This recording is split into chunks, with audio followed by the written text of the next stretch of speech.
discussion Thursday night. Jordan Region Marianas Commander Rear Admiral Benjamin Nicholson sharing his frustrations over the government of Guam's recent ban on open detonation. When it continued to go through without any consultation, no one called and said, hey, Admiral, let's discuss this. Let's have a roundtable before we move forward. I didn't have a chance to talk through those other things. And so then once I was able to have the time to go through with my experts, they said, oh, yeah, hey, Admiral, by the way, we find this other stuff. We find this other stuff. So that's my frustration is we didn't have those conversations early enough to do this right the first time. The Admiral contending, even with the ban's exemption of World War II era munitions, the danger is now placed on the explosive ordnance disposal technicians who will have to take the extra steps to determine when and what war the found munitions may be from. I'm concerned with the health of the people as well. And the first concern is the safety of not getting blown up. His upset is heard loud and clear. On the other side, local activist group Rotary Texan member Monica Flores sharing concerns over the environmental impacts of open detonation. It's paramount that we have individuals who have the training to respond. Sure, I understand respectfully, Senator, but at the same time, this is fear-mongering that's happening. When the military is sitting here and we, the people, have to come here and speak to the military time and time again about the risks and the harms, what is being done to reduce the harm to our community. At this point, the discussion suddenly heats up. Rear Admiral, can you answer that? Sorry, I'm sorry. Can we just little order? So let's. Are you? If you can finish your. To say that we're here because we're passionate and emotional. It's an emotional issue.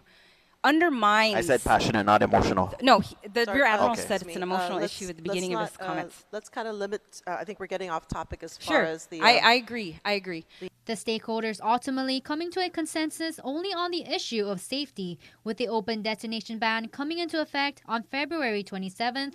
Senator Tom Fisher chiming in that's one that needs to be addressed soon. I don't know that we are addressing the concerns, to be frank. From what I'm hearing from the Admiral and others is that in 11 days they're going to stop picking up the bombs.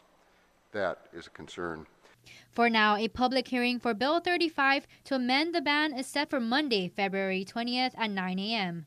Matsuki Hirayama, KUAM News. Thanks, Matsuki, for that report.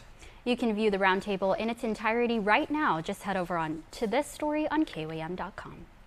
Well, the owner of the helicopter company convicted on multiple counts of fraud and money laundering wants a new trial in the District Court of Guam.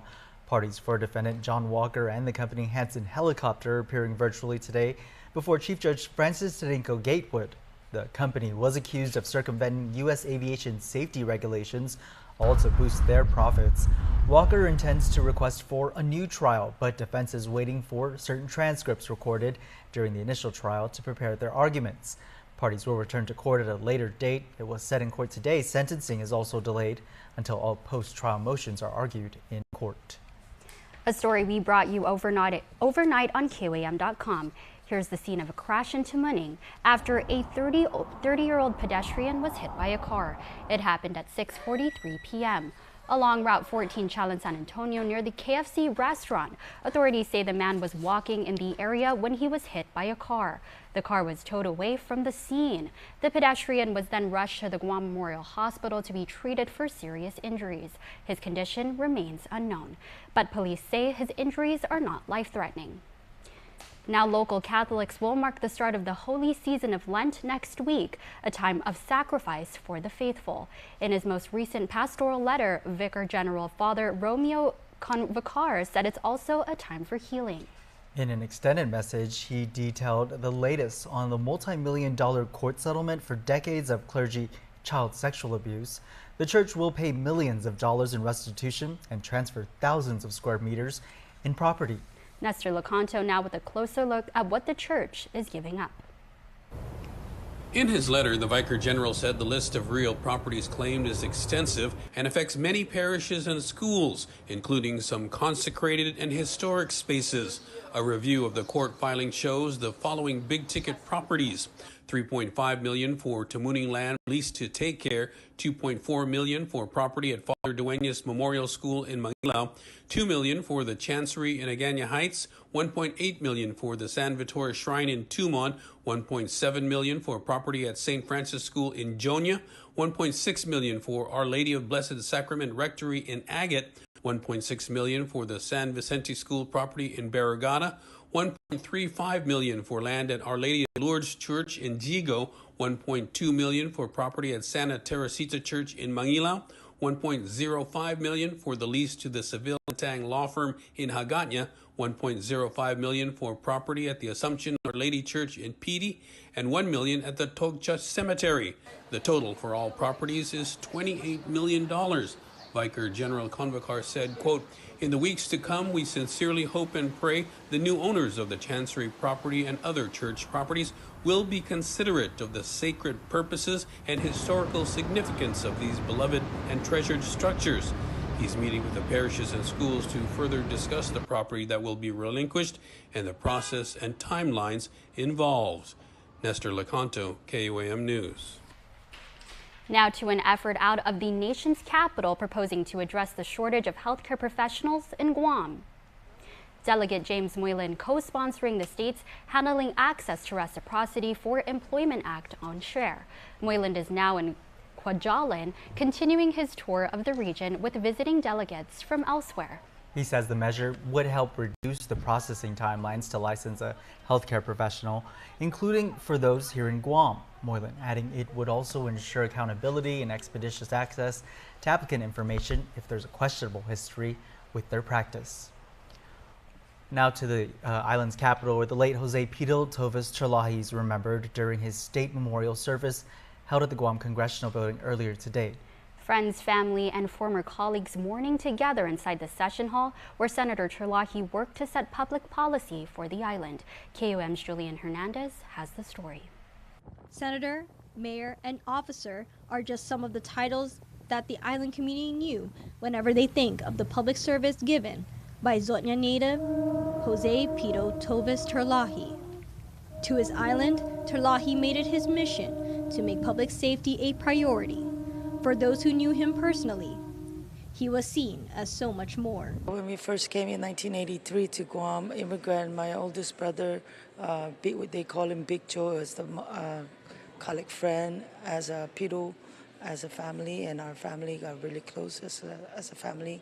They were calling us every time when they have a barbecue. We always go there and sit and we relax together and we eat dinners together all the time. Her brother, along with Lee and her family, remained close friends with Pito for the past 40 years. She even recalls one event where Pito wanted her now late brother to accompany him during a medical checkup in the Philippines. And when Senator Pito became a senator, he went to my brother's cemetery. The first thing, they will be in heaven, cheering together. Emotional moments as many offered condolences to Pito's family. Chris Carrillo, who served as his chief of staff, gave the eulogy. Senator Pito was a family man. And by this I mean nothing meant more to him than making Guam a better place and his family. He gave it all of his heart. He gave freely his wisdom, his loyalty, and his sense of service. Service that also included keeping in tune with his Chamorro roots and language. Guam is truly a special place, and it's a better place because Senator Pito fought 76 years for Guam. The former Zotnya mayor and Guam senator also being remembered for his time as an officer with the Guam Police Department and for being a U.S. Army Purple Heart veteran. Recognizing his final act in office last December, a special tribute was shown the day his bill passed to increase recruitment and retention for Gov Guam employees, as well as improving morale amongst the employees, particularly law enforcement. Dangkulo na si Diyos base de oportunidad ni manaizo pabay serbi hamzo gi 4 anos na tempo. Si Diyos base, Madam Speaker. Thank you very much.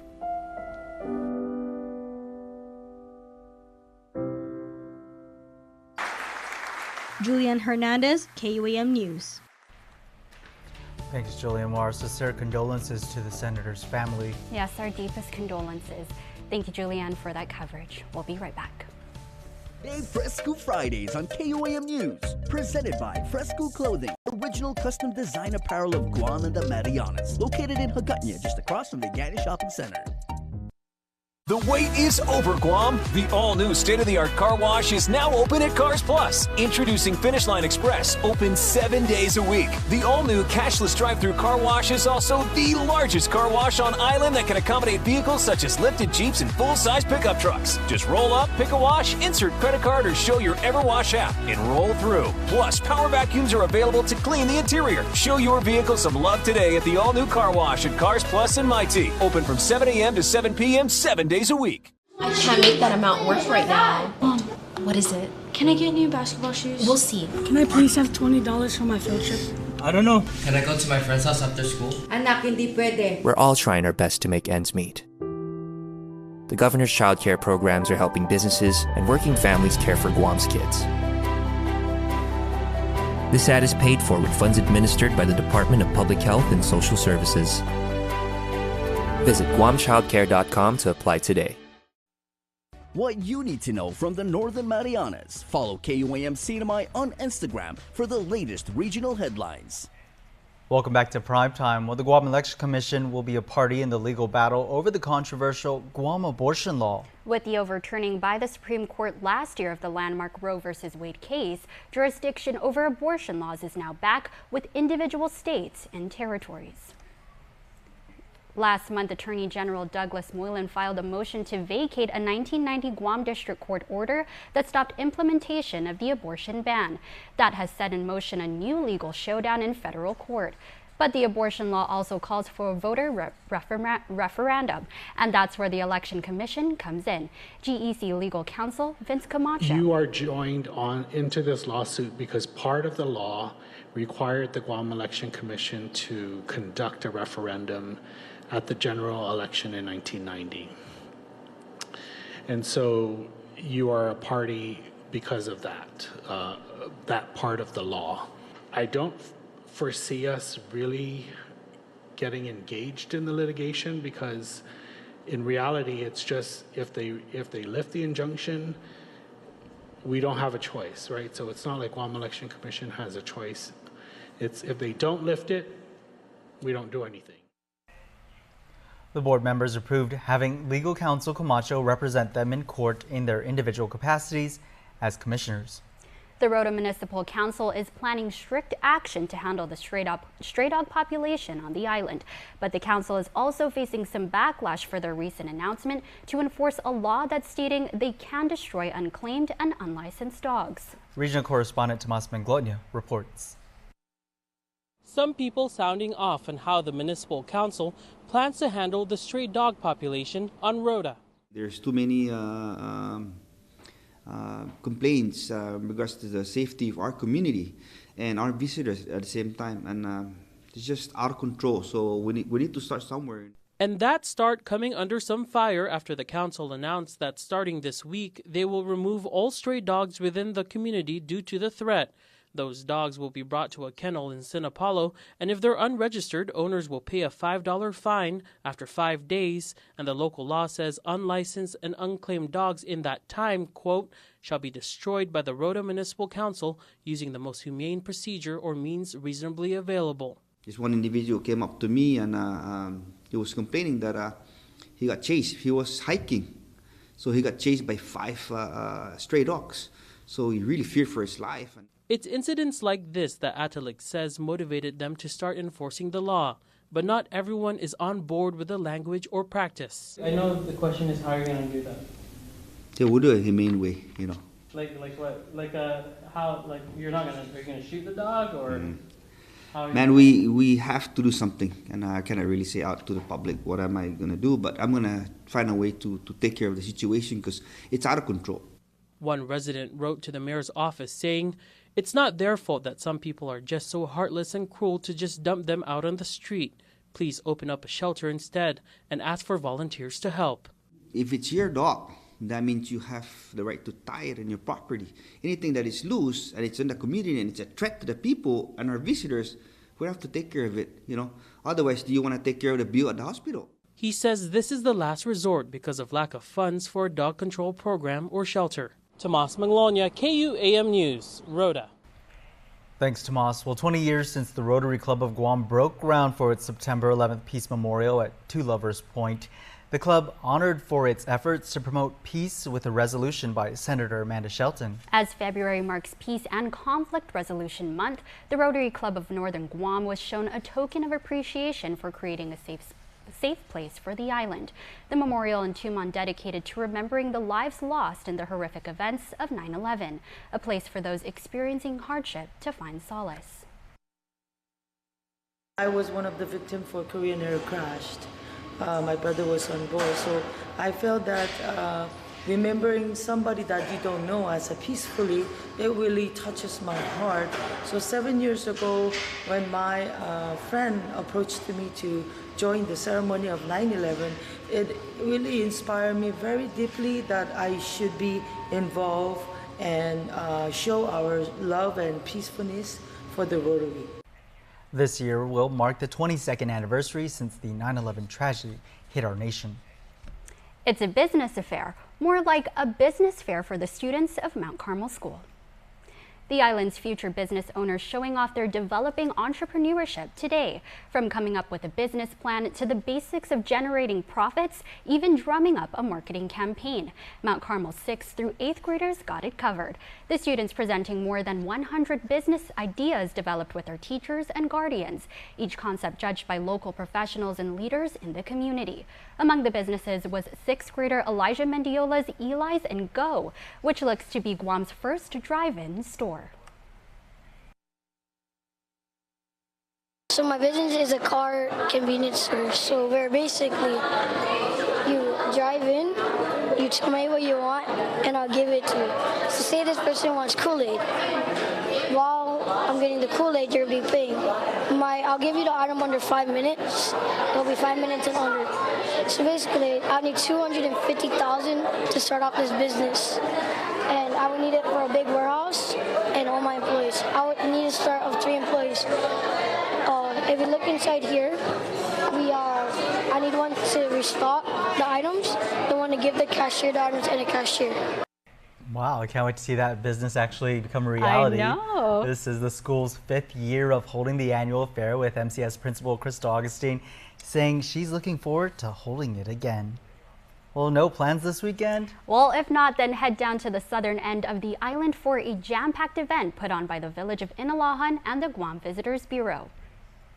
It's new traditions for the historic village of Inalahan. The southern village kicking off its first ever Magalahigada Guput Chamorro event this evening. Catch local talent and other acts like Chelsea and PJ Cruz, Danny De Leon Guerrero, Pacific Cool, local vendors, cultural displays, fireworks, and even a drone light show during the 2 days of festivities. It's a celebration of togetherness coming out of the pandemic that Mayor Anthony Chargaloff of Inalahan says will perpetuate the Chamorro culture. Primarily, what we wanted to do with this event was really to perpetuate the Chamorro culture. And by doing that, we're asking a lot of the entertainment to be primarily in Chamorro, whether it be cultural dancing or singing. Entertainment made of village voices that the event hopes to amplify. I've heard a lot when, going around into various events, whether it be a small barbecue to a wedding to a baptismal, you can hear the guys off to the side singing, very surprisingly, they have really great voices. This now an opportunity to showcase their talent. Unfortunately, because they're not tied into a band or no one has ever asked them to perform at a grander stage, I just feel like this is an opportunity for them to really be invited up and given the opportunity to showcase what they have. But if you don't catch the fun from 6 to 10 p.m. tonight, don't worry, there's still tomorrow. Saturday kicking off with a 5K Magalahi run, followed by entertainment, food, and more. This event happening from 12 p.m. to 10 p.m. Destiny, your mayor there, filling Fresco Friday as well, I see. I know, he knows what's up. All right, well now for a look at your world at home. Here's a view down at Gun Beach in Tumon. It's giving weekend. Right, another serene view from our island. The Guam National Weather Service forecasting, though, scattered showers over the weekend, so make sure you have your umbrella handy.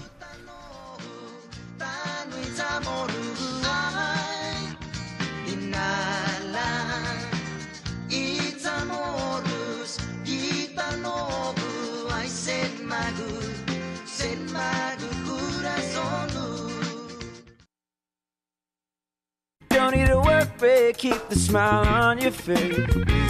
The moments you can't replace, and I'll be around. Whoa. You can count on me. You can count on me for life. Wherever life takes you, we're always here for you. Calvo's Insurance. Count on us for life. KUAM Sports is brought to you by Docomo Pacific. Better together. Welcome back. In KUAM Sports, our partners at Clutch Guam bringing us the highlights in boys basketball, varsity beach volleyball, and the local jiu-jitsu scene. Here's the final score.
So I started jiu-jitsu about 13 years ago, and to see the point where it was at when I first started to where it is today, it's been a tremendous difference in terms of improvement and in terms of the community on Guam being much more involved in jiu-jitsu. I would say for as much as jiu-jitsu has evolved and as much improvement has been had, I would say we could definitely take the level of jiu-jitsu to a higher level in terms of skill and in terms of increased camaraderie among the different academies for an ultimate goal, which is ultimately to raise the level of jiu-jitsu on Guam as a whole. The one thing about jiu-jitsu that's truly inspiring is that you never realize what you're truly capable of until you go through that process of setting a goal and believing in that goal, having faith in that goal, and putting work towards that goal. So I can say jiu-jitsu has inspired me to look at myself in the highest level of regard and to always set goals for myself and to always strive to be better each and every day. Yo, what's up Guam? Buenas half day. My name is Anthony Cruz and I'm a black belt from Carlson Gracie, Guam, and the head organizer of Guam Jiu-Jitsu League.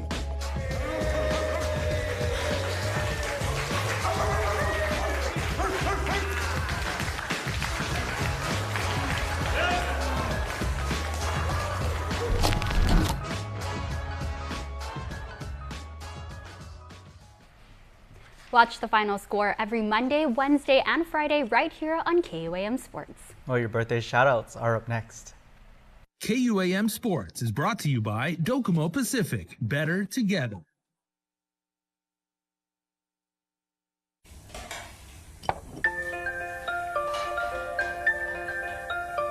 Honey, do you want some milk?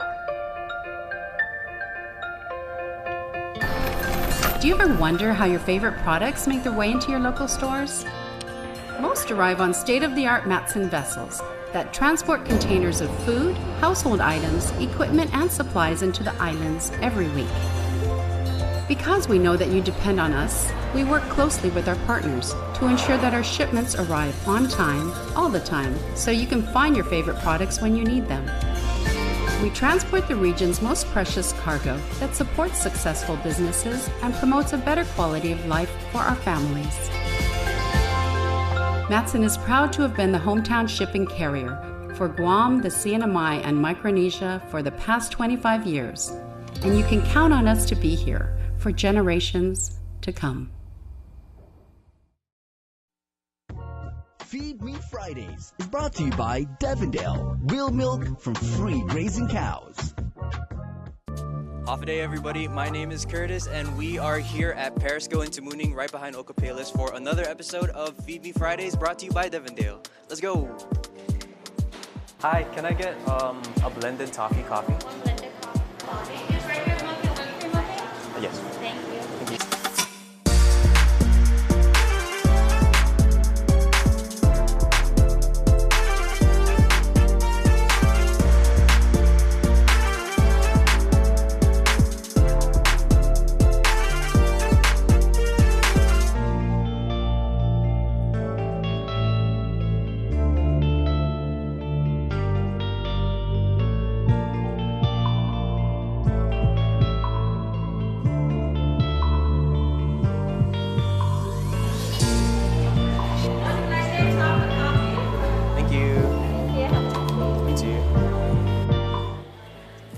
Everybody, so what I have here is the blended toffee coffee. Let's go give it a try. Actually, I'll mix it first.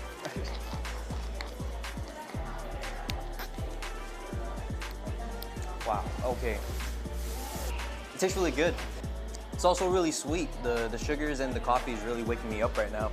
It's got coffee, toffee, and of course the Devondale milk. As you can see here, there's a bit of a caramel drizzle, and you can really taste the caramel in this. It tastes really good. If you guys are ever feeling sleepy and you happen to be around, just come on by to Perisco, right behind Ocopalis, to get yourself a toffee coffee. It will wake you up perfectly. Feed Me Fridays is brought to you by Devondale, real milk from free grazing cows. They're shaking things up for us. I know. Well, finally tonight, your Cold Stone Creamery Birthday Club shoutout submitted on KUAM.com. Plus, it's Friday, time to announce the winner of a yummy Cold Stone Creamery birthday cake.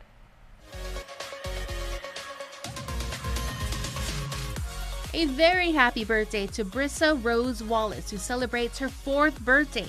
That's coming from Mommy, Daddy, and all your friends and family in Guam and Hawaii. They say they love you and send best birthday blessings. And it's also time to announce the winner of the Cold Stone Creamery birthday cake. Congratulations going out to Jose R. Cruz IV, whose birthday was celebrated on February 13th. And that's our show. Thank you so much for joining us. I'm Nick Delgado. And I'm Destiny Cruz. Stay safe and have a great weekend.